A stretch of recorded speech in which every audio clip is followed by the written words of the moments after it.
So hey everyone, welcome back to another interesting podcast. Guys, आज के हमारे guest हैं Shubham sir. Shubham sir Amazon में SD2 हैं।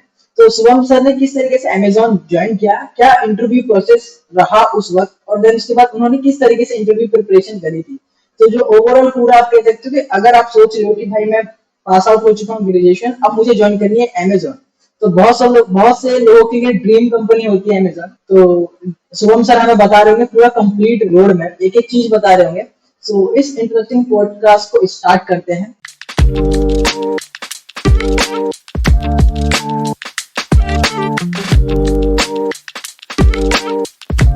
So welcome sir, over to you sir. Thank you. यहाँ तो पहले तो मैं छोटा सा इंट्रोडक्शन दे देता हूँ। तो यहाँ जैसे कि आप सब लोग जानते ही हैं, मेरा नाम शुभम। तो लाइक मैं अमेजोन में अराउंड लाइक 2.5 ईयर से काम कर रहा हूँ, and I started my journey as an intern. मैंने एकदम इंटर्न से शुरुआत करी थी, and currently I recently got promoted to SD2। And जो मेरा ऑर्ग है वो basically it is consumer payments, which is basically कि आप जितने भी आपके पेमेंट मेथड्स आप अमेजोन में यूज़ करते हैं वो हमारे जापान मार्केट प्लेस के लिए हैं, not for Indian customers. But या हम उन पेमेंट मेथड्स को मॉडिफाई या उनको कुछ न्यू पेमेंट मेथड्स ऐड करते हैं कस्टमर्स के लिए। तो ये एक्चुअली मेरा काम है। एंड या मैं तो जैसा कि मैंने आप लोगों को बताया कि मैंने एकदम इंटर्नशिप से स्टार्ट किया था। तो I join Amazon as a 6 month intern. जो भी हमारे नॉर्मल प्रोसीजर होता है, हमें ऑनलाइन असेसमेंट देना होता है, उसके बाद हमारे 2 राउंड इंटरव्यूज होते हैं, उसके बाद में फिर I got converted to full time and then to SD2. So yeah, so this was like how I started. So yeah. Cool sir. So sir आपने जो intern as a intern join किया था, तो ये ऑफ कैंपस था या on campus? नहीं, ये ऑफ कैंपस था। सो बेसिकली मेरा जो कॉलेज है it is not like any कोई Tier 1 कॉलेज नहीं है जिसमें कंपनी ऑन कैंपस जाती हैं। I think most of the लोगों की वरी यही रहती है कि हमारे कॉलेज में कंपनीज नहीं आती हैं, and how to deal with that situation, because I think अभी के टाइम पे ये चीज़ें और ज़्यादा हो गई हैं ड्यू टू रिसेशन और everything. So yeah so my was also off campus, and मैं यही बोलूँगा सभी लोगों को कि मतलब even if you get any on campus placement, if your college is not Tier 1, I think you should not settle.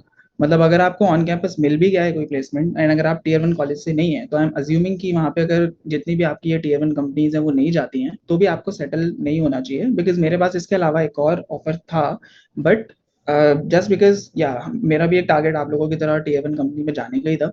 तो I took this opportunity, even though वो फुल टाइम ऑफर मुझे नहीं मिला, क्योंकि जनरली हम अप्लाई करते हैं हमारे पास टेस्ट लिंक्स या वो नहीं आते हैं, कई बार रेफरल के बाद भी नहीं आते हैं। काफ़ी लोग रेफरल्स के लिए रीच आउट करते हैं, बट अल्टीमेटली आपको अगर कहीं से भी अपॉर्चुनिटी मिल रही है and if you can grab it, तो you should definitely take it. जैसे आई 6 मंथ इंटर्नशिप थी, तो I took the opportunity. And उसका फ़ायदा ये है कि रिसेंटली जितनी भी हमारी कंपनीज हैं उसमें कन्वर्सन रेट काफ़ी अच्छा हो चुका है। अगर आप अच्छा परफॉर्म करते हैं, अगर आप कुछ सिग्निफिकेंटली वो अगर आप ना करें कोई मिस्टेक, तो I think we can easily get converted. So even though if you get any chance to even get as an intern, you should definitely take that opportunity. So that's how I started. Like I got the opportunity for internship, and I did not get any full time directly. So yeah, it was an off. Okay. So sir like आपने जब आप intern आप गए वहाँ पे, तो like आपकी preparation क्या क्या थी सर, किस तरीके से आपने प्रिपेयर किया था? Got it. हाँ, so this is like another very common question जो जनरली हमारे मन में रहता है, मेरे मन में भी था, because I am not somebody जो लाइक एक्सेप्शनल कॉम्पिटिटिव प्रोग्रामर्स होते हैं कॉलेज में, I was not one of them. And ऐसी कोई एक्सेप्शनल प्रोफाइल मेरी नहीं है, एंड हर इंटरव्यू के पहले मुझे यही लगता था कि आई एम नॉट प्रिपेयर्ड। और वो ड्यू टू दैट रीजन कई बार हम प्रिपेयर्ड होते हुए भी हम वो कॉन्फिडेंस लैक करते हैं। हम कोड तो कर पाते हैं, but we lack in explaining to that solution to the interviewer, जिस वजह से ये हमारा एक कई बार इंटरव्यूअर्स को लगता है, because now I also take interviews, and ये हमें इमेज देता है कि शायद इसने क्वेश्चन पहले देखा हुआ है बट ये एक्सप्लेन नहीं कर पा रहा है। एंड जबकि ऐसा होता नहीं है, इट्स जस्ट कि हम वो कॉन्फिडेंस लैक कर रहे होते हैं उसको ठीक से एक्सप्लेन करने का, या हम अपनी स्किल्स पे कि जो भी चीज़ हमने यूज़ करी है। तो मैं यही बोलूँगा कि आपको हर इंटरव्यू के पहले आप उसमें 2 महीने लगाएं, 4 महीने लगाएं, 1 साल लगाएं प्रिपरेशन में, उसके बाद भी आपको ऐसे ही लगने वाला है कि यू आर नॉट प्रिपेयर्ड किसी भी इंटरव्यू के लिए। तो या मतलब आप ऑफ कोर्स जितने हमारी लिमिटेड चीज़ें हमें पढ़नी हाँ। होती हैं आप उसकी प्रैक्टिस करें, बट आई वुड से कि B confident about it, B confident about your preparation. तो जिस टाइम मैं आपको बताता हूँ कि जिसने मेरे इंटर्नशिप का वो था, उसके पहले I think there was some companies जिससे मैं ऑन कैंपस प्लेसमेंट्स में रिजेक्ट हो चुका था। As I said, I am not any exceptional person जिसने ऐसा किया हो। एंड फिर I got one offer from other company. And उसके बाद में जब ये मुझे चांस मिला इंटर्नशिप का, my examinations were going on, and semester examinations, and बीच में मुझे एक दिन का गैप मिला, तो उसमें I gave the interview. So ऐसा नहीं है कि मैं कुछ प्रिपरेशन थी या कुछ भी था, I was not in touch for a very long time, and just I like I showed confidence, and yeah, and that's how I got placed as well, even though as an intern. But yeah, this is like one of the thing which जो कि मैंने मतलब खुद से feel करी है कि कोई एडिशनल प्रिपरेशन है उसके अलावा, जस्ट अगर आप अपने कॉन्फिडेंस लेवल को सेट कर रहे हैं तो that will also help. So yeah, ऐसी कोई प्रिपरेशन थी नहीं, but I will talk about कि क्या क्या हमें करना चाहिए just to get that minimum set. But yeah, be confident about your preparation. So guys, यहाँ पर एक चीज, मतलब एक बात मैं बोलना चाहूंगा। मोस्टली लोग बताते हैं कि हमें ये कर लो, डीएसए कर लो, सीपी कर लो, डीपी कर लो, बट सर ने एक बहुत इंपॉर्टेंट चीज बताई कि कॉन्फिडेंट लेवल भी उतना ही इंपॉर्टेंट करता है जितनी आपकी प्रिपरेशन करती है। तो ये एक बहुत अच्छी बात है, तो आपको इस पे भी ज्यादा ध्यान देना चाहिए। सो सर, लाइक कोई ऐसी मतलब आपकी तरफ से कोई रिकमेंडेड वेबसाइट्स या डीएसए के लिए कुछ प्रिपरेशन रिसोर्सेज बता दीजिए। बिल्कुल। तो मैं ये बोलूँगा कि जनरली कुछ हमारी साइट्स ऐसी हैं, जिसमें अगर आप जनरली लोगों से पूछोगे, वो आपको बता देंगे कि फॉर एग्जांपल कि आप लीड कोड से शुरू कीजिए और मीडियम लेवल क्वेश्चंस कर लीजिए and all that. But I would say कि आप डायरेक्टली ये मत सोचो कि जो इंटरव्यूज़ में क्वेश्चंस पूछे जाने वाले हैं, मुझे बस वो बता दो कि उतने लेवल में कहाँ से करूँ। जस्ट अगर आप अभी स्टार्ट कर रहे हैं, अगर आप फर्स्ट ईयर, सेकंड ईयर में हैं और अब आप ये प्रोग्रामिंग स्टार्ट करने वाले हैं, तो just go by step. I would say कि आप पहले किसी भी ऑब्जेक्ट ओरिएंटेड प्रोग्रामिंग लैंग्वेज से के साथ कंफर्टेबल हो जाइए, whether it be Java, C plus plus, कोई भी लैंग्वेज आपकी चॉइस की हो जिसके साथ आप कंफर्टेबल हो प्रोग्रामिंग करने में, आप उसको सीखिए। उसके सीखने के भी काफ़ी हमारे यूट्यूब पे रिसोर्सेज हैं, हमारी बुक्स हैं, there are infinite resources on internet. कोई भी रिसोर्सेज को उठा के आप उसके साथ कंफर्टेबल होइए। फिर जो बेसिक हमारी साइट्स होती है, गीक्स फॉर गीक्स होती है, हैकर रैंक होती है, जिसमें हमारे ऑलरेडी उन्होंने काफ़ी डिस्टिंग्विश कर रखा है टॉपिक वाइज, हमें प्रॉब्लम्स ऑलरेडी अवेलेबल है। आप उन टॉपिक वाइज प्रॉब्लम्स को कीजिए, एंड उसके बाद में फिर जब आप इनके साथ कंफर्टेबल हो जाएं, तो हमारे इंटरव्यू प्रिपरेशन के लिए भी जो साइट्स हैं, इंटरव्यू बिट हो गया या फिर हमारे लीड कोड हो गया, उसके आप जितने भी मीडियम लेवल क्वेश्चंस हैं उनको सॉल्व कीजिए।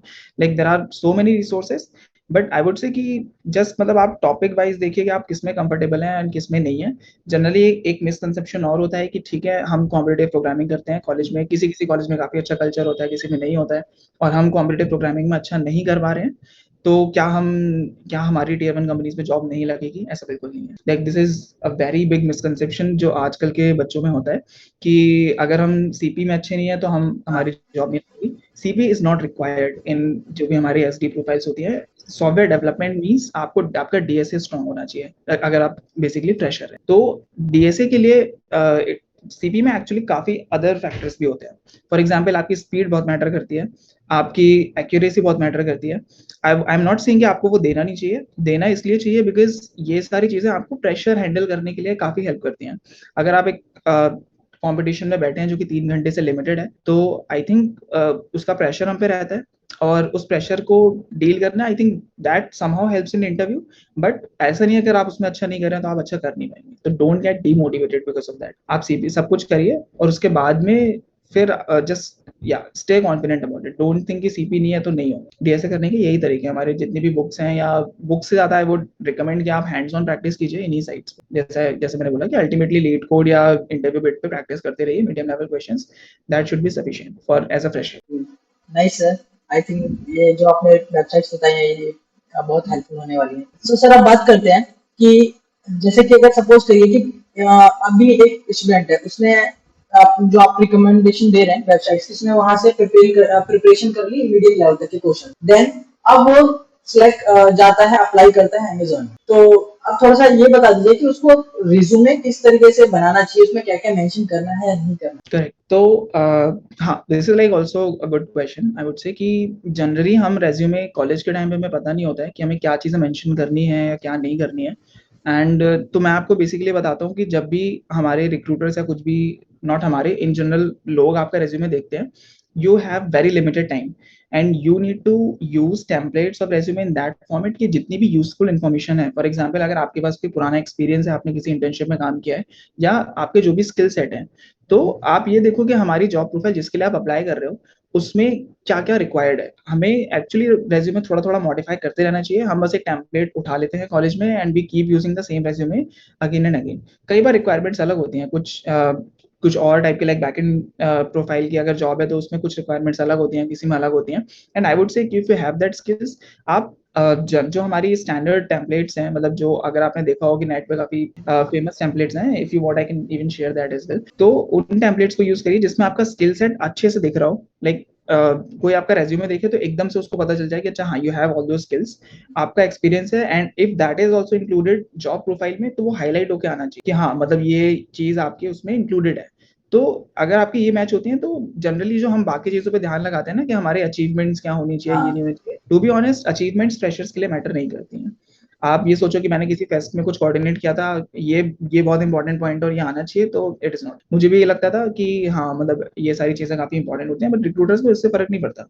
उनको देखना है कि आपकी स्किल्स क्या हैं, अगर आपके पास एक्सपीरियंस है तो काफ़ी अच्छा है। तो हम इस तरीके से रेज़्यूमे बनाएँ कि सब कुछ हाइलाइट हो according to job profile. Nice sir. Then उसके बाद सर अब ये बताइए कि मान लीजिए कि मेरा रिज्यूमे शॉर्टलिस्ट हो चुका है एसडी प्रोफाइल के लिए।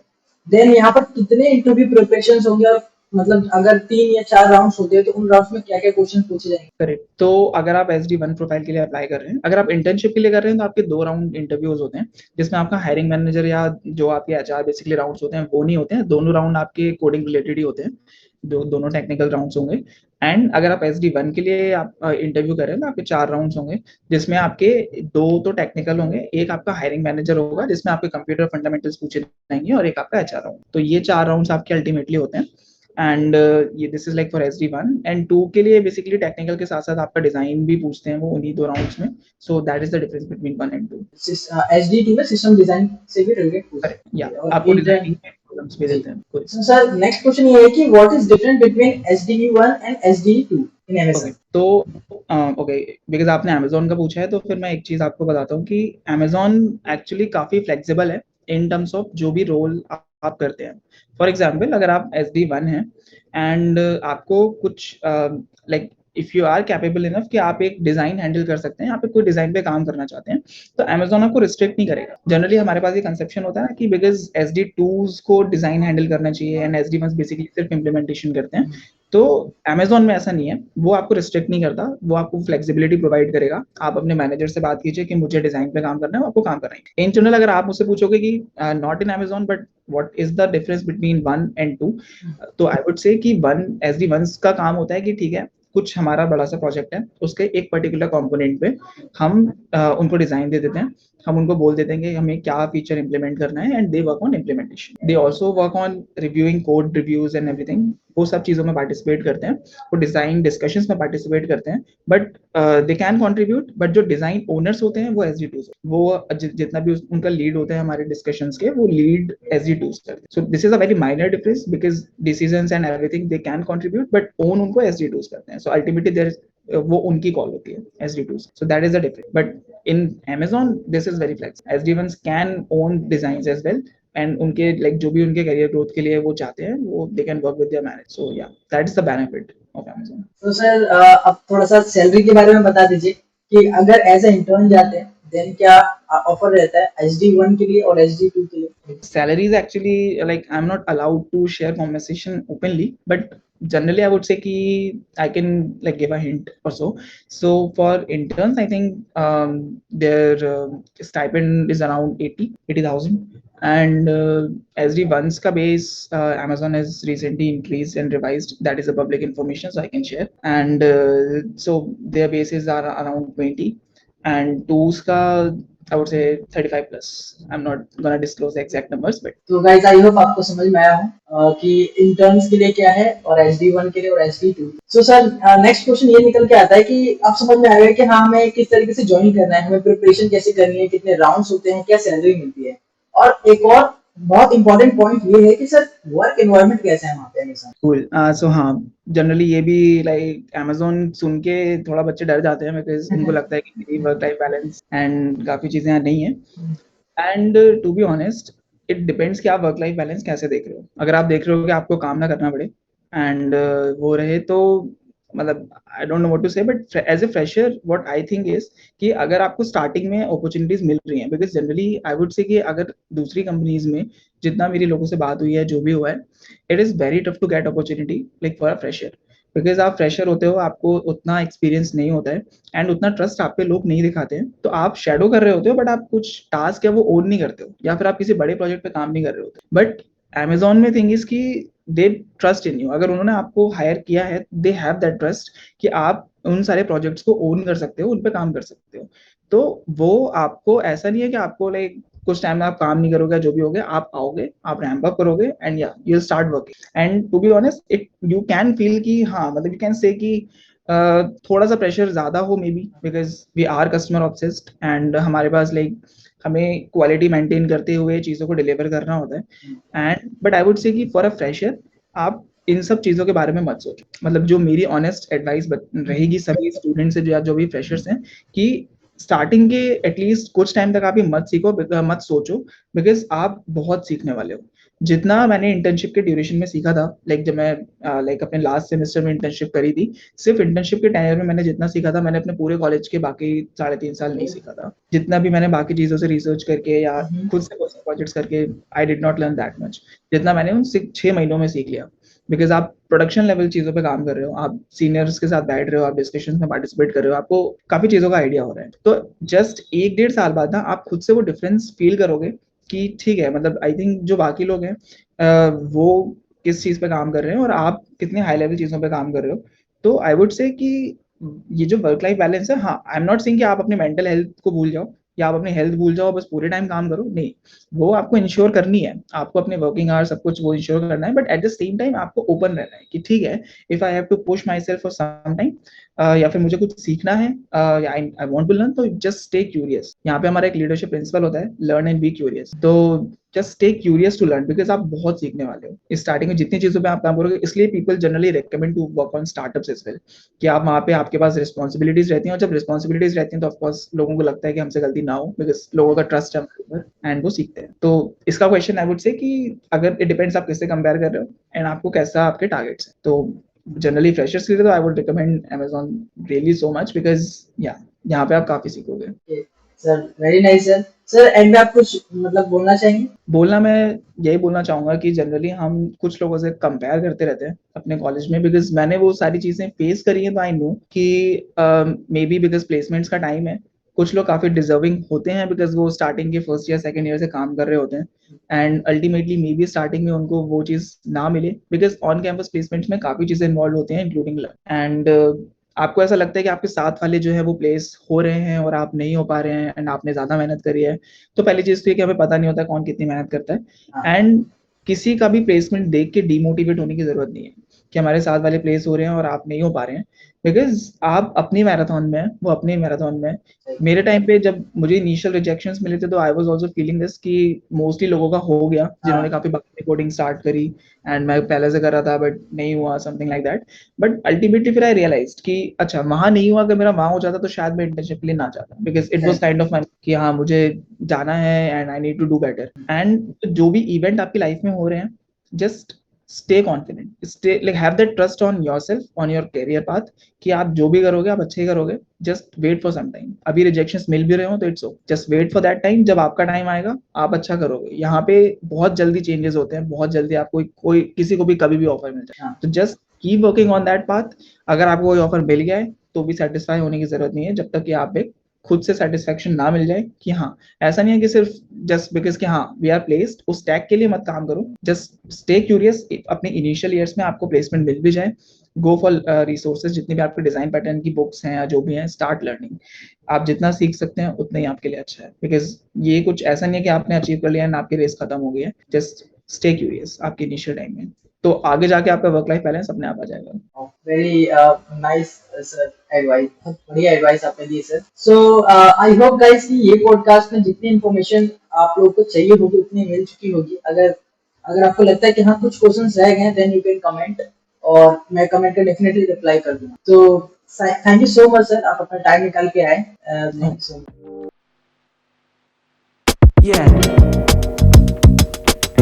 मच।